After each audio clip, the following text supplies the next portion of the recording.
Yeah. You took away our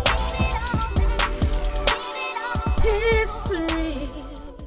So, Dr. Neb, first of all, for my audience, because your audience knows you, I want you to introduce to my audience who you are and where you came from. Okay, but before I do that, I have a gift that I brought for y'all. Oh, thank you. You and the brother Thank DR.Heru. you. Yeah. Oh, I got it. Well, we'll look at the Worry about gifts. that later? Yeah, we'll worry Okay. about we'll look at the gifts later. We appreciate that. Yeah. So when y'all bring y'all ass down here to do the show, y'all make sure y'all bring us something. That's the only right thing to do. You know what I'm saying? Okay. But yeah. So for those who don't know, I'm Dr.Neb Heru, the author of about 22 or 23 books known as the Noon Tablets, and it's actually coming from the science of Noonology. I'm a spiritual master of an organization by the name of Eternal Temple of Noon, and I had my ascension back in 2009. My journey really started in 2009. Like the accumulation of my journey started in 2009 in Ghana, West Africa, after I had my ascension, or actually March 18th, 2009 at 1 p.m. All right.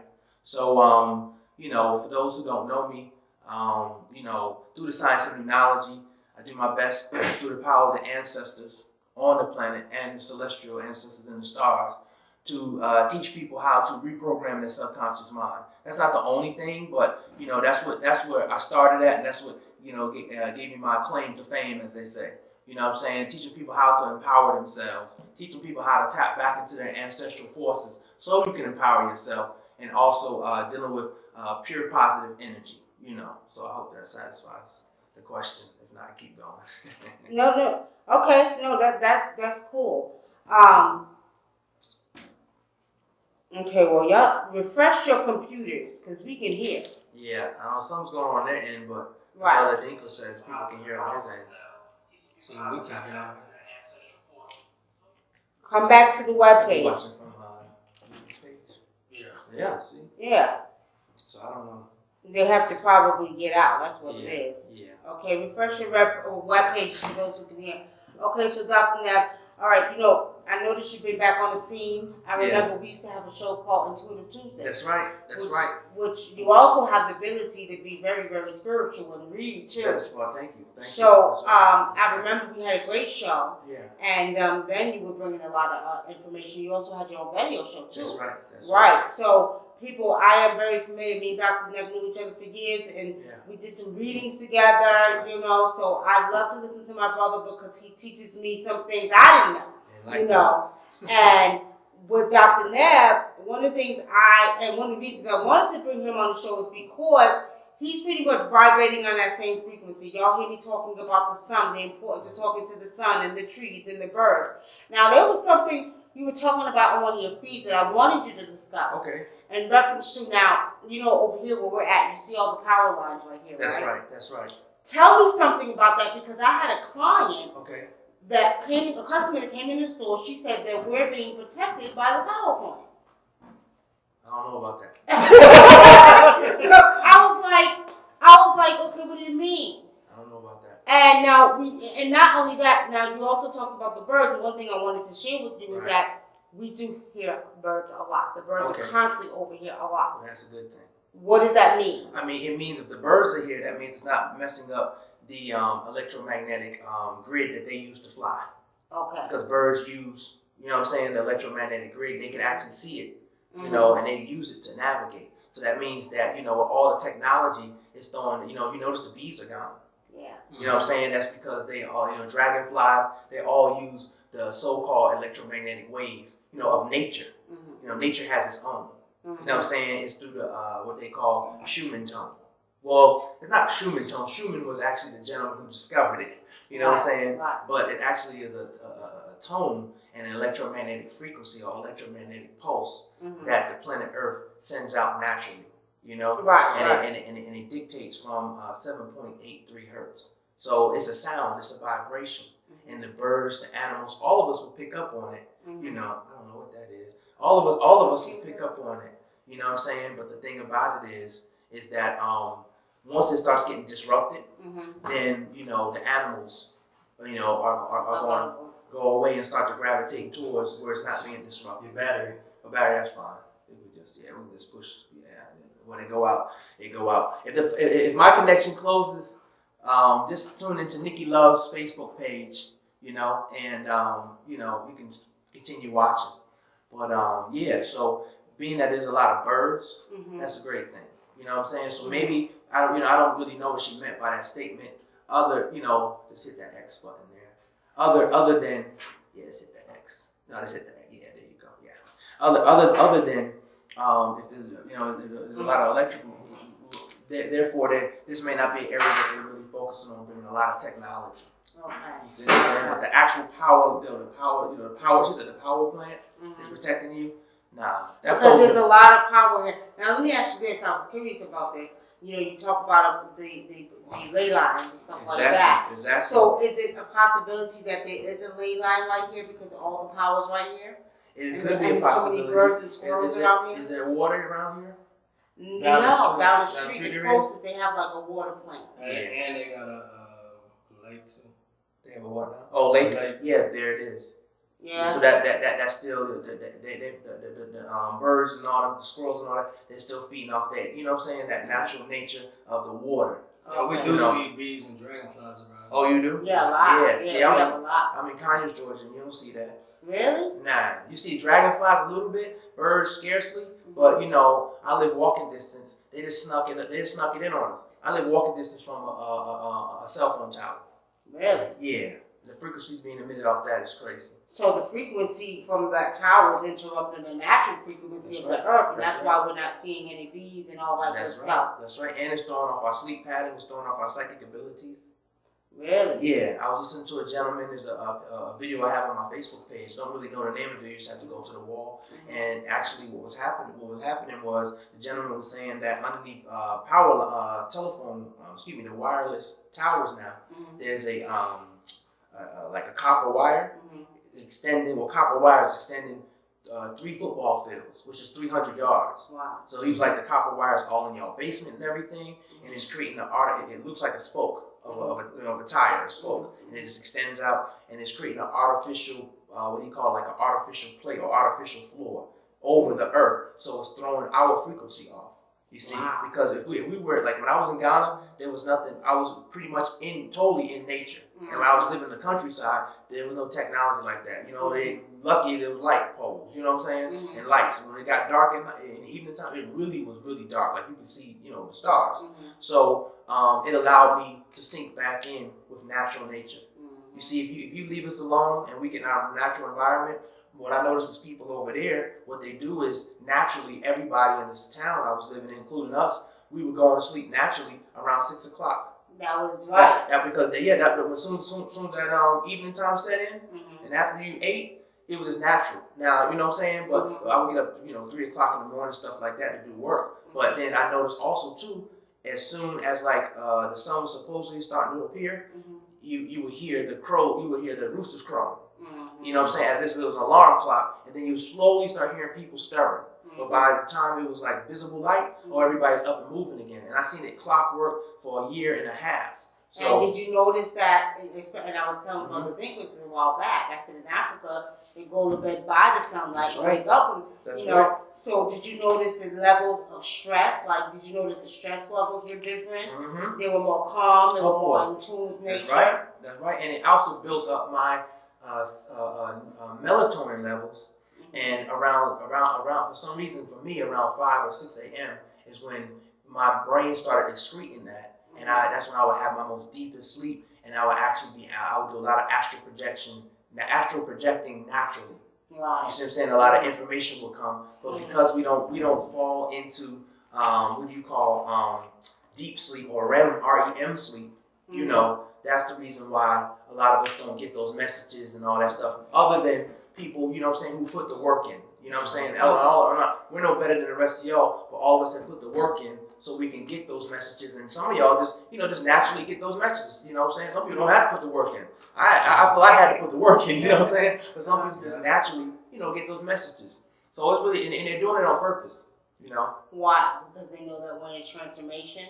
That's right. Let's talk about that a little bit. We're doing it on purpose because I remember as of 2012, right? People say, well, December 21st, 2012 came, ain't nothing happened. You know what I'm saying? That's what everybody said. Oh, it was a ruse. It was crazy. Ain't nothing happened. That movie just came out. not realizing that 2012 was just the start of the shift. You see, if you actually Google right now the pole shift, their scientists have learned that the pole shift is originating right where it originally started thousands of years ago, and that place is South Africa.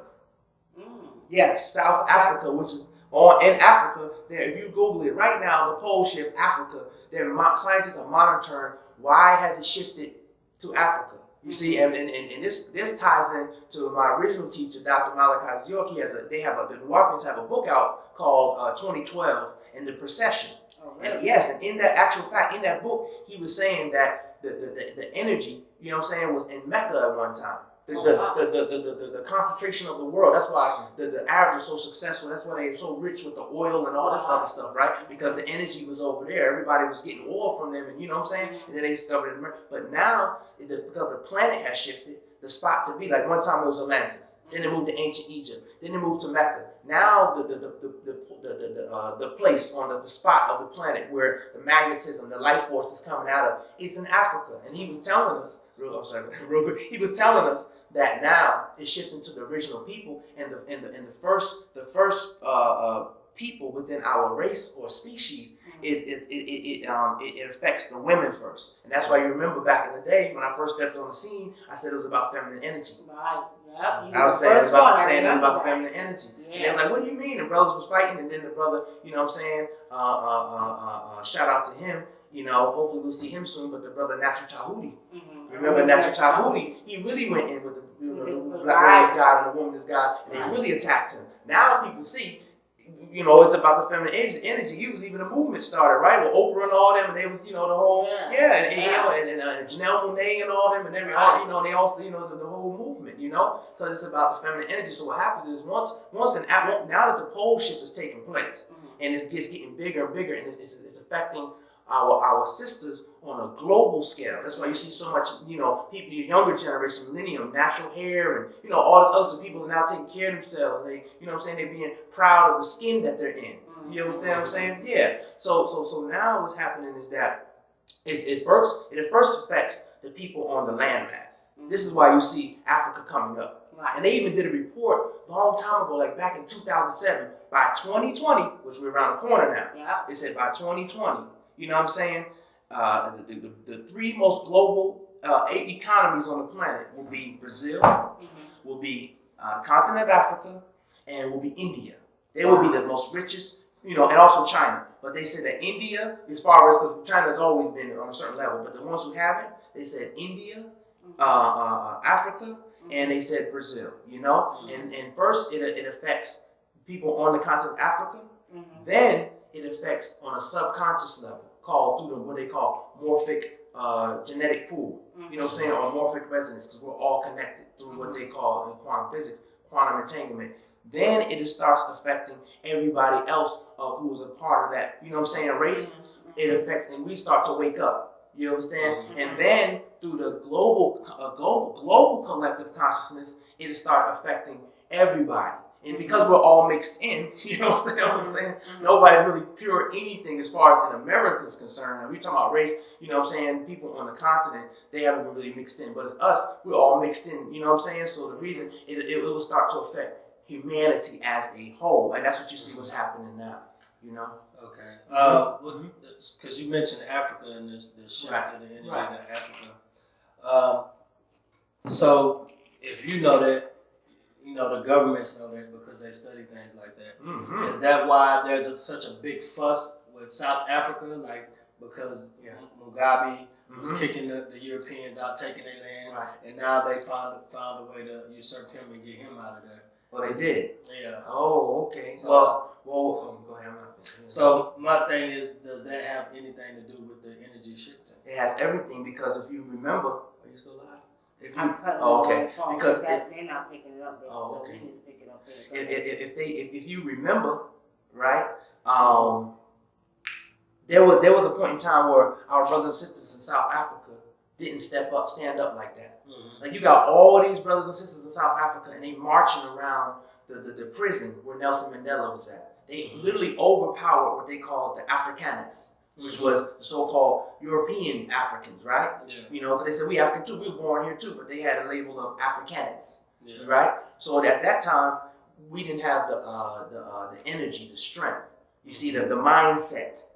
You know what I'm saying? To fight. But what happens is once the energy shifts, it's called revolutionary forces. But when we talk about revolution, we're not talking about fighting. You know what I'm saying? As far as here in America, we're talking about a revolution of the mind. And because once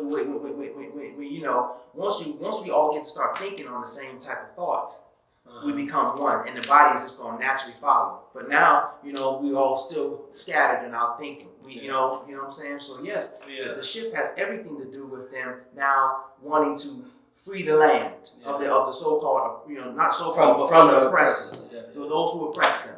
You know what I'm saying? That's what I'm saying. Like Fela Kuti said, unfortunately, in Nigeria, the oppressor looks like me. You know what I'm saying? So the oppressor could be anybody, but because of the politics. And the politics, right.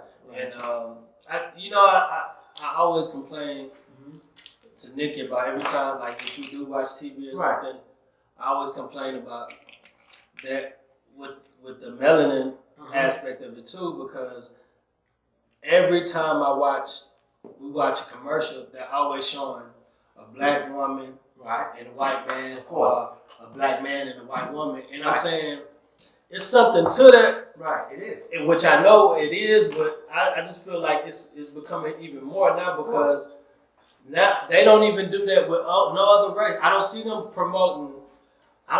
promoting black and Chinese or black and Hispanic or black, black and no other, only black and white. Exactly.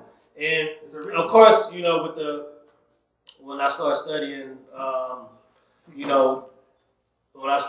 about eugenics and the other things with the population and all of that, and their race is dying off. Exactly. And we was looking at it. I was showing her the other day, because I'm from Texas.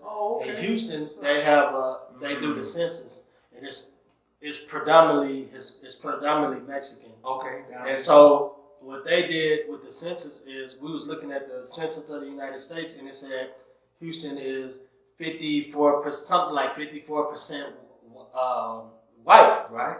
And then the rest is the black is 20 something, and the rest is like Asian and the other races. Right.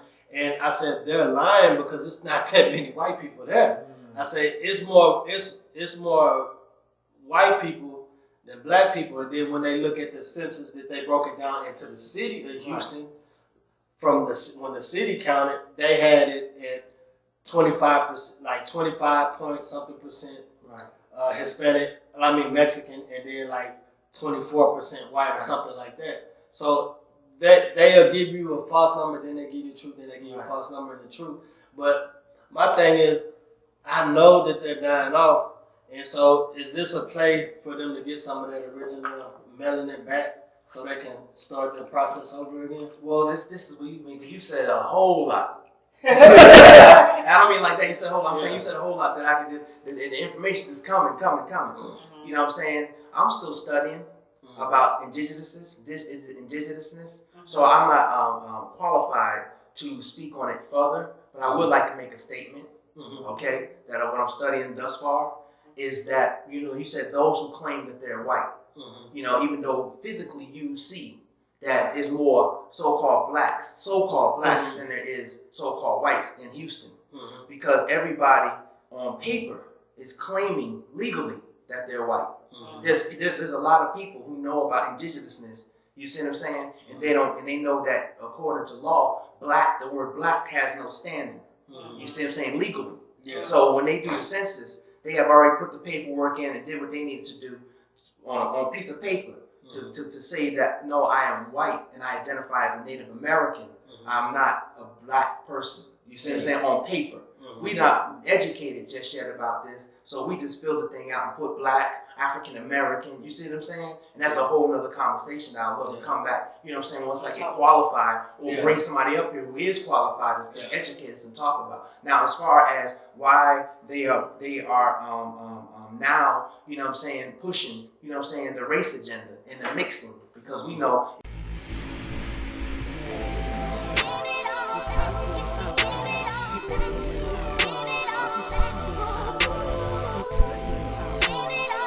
Thank you. Yeah. It took away